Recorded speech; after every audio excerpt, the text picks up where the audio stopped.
சோனியா காந்திக்கு என்ன ஆச்சு? நள்ளிரவில் மருத்துவமனையில் திடீர் அனுமதி.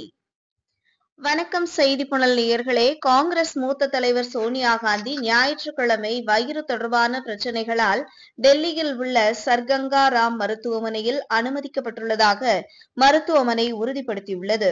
ராஜ்யசபா எம்பியான அவர் மருத்துவமனையின் கேஸ்ட்ரோ பிரிவில் கண்காணிப்பில் வைக்கப்பட்டுள்ளார்.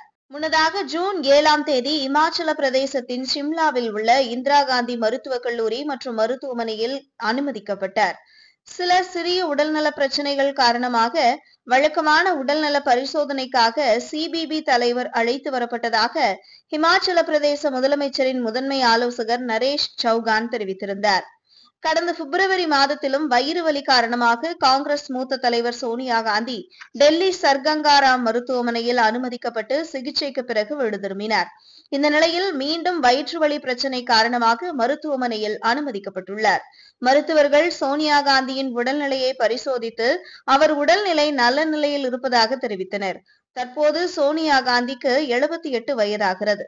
1999ஆம் ஆண்டு முதல் எம்பியாக உள்ளார். 2000ஆம் ஆண்டில் மக்களவை எதிர்க்கட்சி தலைவராகவும் சோனியா காந்தி இருந்துள்ளார். தற்போது ராஜ்யசபா எம்பியாக உள்ளார் என்பது குறிப்பிடத்தக்கது. இதுபோன்ற செய்திகளை தெரிந்து கொள்ள செய்தி புனலுடன் இணைந்திருங்கள்.